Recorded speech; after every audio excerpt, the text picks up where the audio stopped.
नमस्कार, आप देख रहे हैं ब्लस्टर न्यूज टुडे और मैं हूं आपके साथ मानवी ठाकुर। शुरुआत करते हैं आज की खास खबरों से। ये प्रेस वार्ता इसलिए बुलाई गई है कि आप सभी देख रहे हो। जैसा आप सभी को पता है, देश के यशस्वी प्रधानमंत्री नरेंद्र मोदी जी महिला शक्ति को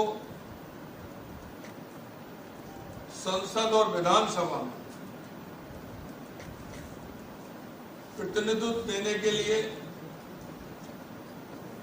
संविधान संशोधन विधेयक 2026, परिसीमन विधेयक 2026 एवं केंद्र शासित प्रदेश कानून संशोधन विधेयक लेकर आए। ये विधेयक वो विधेयक था कि इसके पारित होने से 2029 के आम चुनावों में ही लोकसभा और विधानसभा में हमारी माता बहनों को 33% आरक्षण प्राप्त करने में सक्षम हो, क्योंकि आपने जैसा देखा है और आप जानते हैं, क्योंकि आजादी के 70 साल बाद भी आप देख सकते हैं कि जो हमारी माता बहनों का हक था, जो सबसे ज्यादा देश के अंदर जिस पार्टी की सरकार रही, उसने कभी नहीं सोचा। इसके अलावा ये हमारी संस्कृति में भी है कि लगातार हमारी माता बहनों का स्थान आगे होना चाहिए। देश की आधी आबादी को उसका हक मिलना चाहिए। इसे ही देखकर हमारे देश के यशस्वी प्रधानमंत्री नरेंद्र मोदी जी ने यह विधेयक लोकसभा और विधानसभा में हमारी बहनों को 33% आरक्षण देकर सशक्तिकरण की दिशा में मील का पत्थर साबित होने वाला था, जो विपक्ष के नकारात्मक रवैये के कारण यह पारित नहीं हो सका।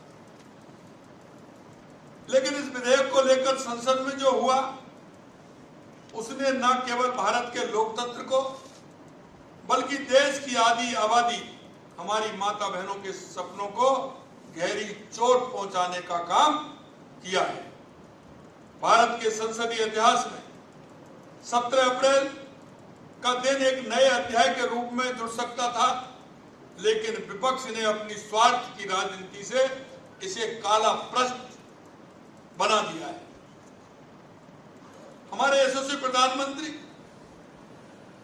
श्री नरेंद्र मोदी जी ने कहा कि दलगत राजनीति से ऊपर उठकर इस पहल का समर्थन करने की अपील की और हमारे गृह मंत्री जी ने और संसदीय कार्य मंत्री जी ने उनके जो प्रश्न थे, एक एक प्रश्न का उनको जवाब दिया। जो उनके अंदर भ्रांतियां हुई, उन भ्रांतियों को भी निकालने का काम किया। हमारे उन सभी सदस्यों ने दलगत भावना से ऊपर उठकर इस विधेयक का समर्थन करने की अपील की, लेकिन विपक्ष हमेशा की तरह नारी शक्ति के विरोध में खड़ा रहा। मोदी जी का सपना है कि विधानसभा से लेकर संसद तक हमारी मातृशक्ति का नेतृत्व हो। नारी शक्ति बंधन केवल बिल नहीं है, बल्कि विकसित भारत के संकल्प का आधार है।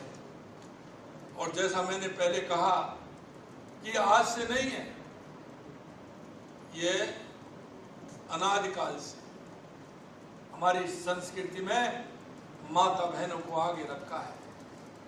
आप देख सकते हैं, भगवान से पहले हमारी माता का नाम आता है। सीताराम, राधे श्याम, लक्ष्मी नारायण, अरे ये तो हमारी संस्कृति है कि हम माता बहनों को आगे रखते हुए, हमारी संस्कृति बताती है कि इससे हमारी माता बहनों का सम्मान होता है। प्रधानमंत्री जी ने 4 जातियां बताई, उनमें अगर सबसे पहले महत्वपूर्ण जाति थी तो वो हमारी मातृशक्ति थी। वो कहते हैं कि देश के अंदर 4 जातियां, महिला, युवा, किसान, मजदूर, सबसे पहले हमारी मातृशक्ति, हमारी महिलाओं को स्थान दिया।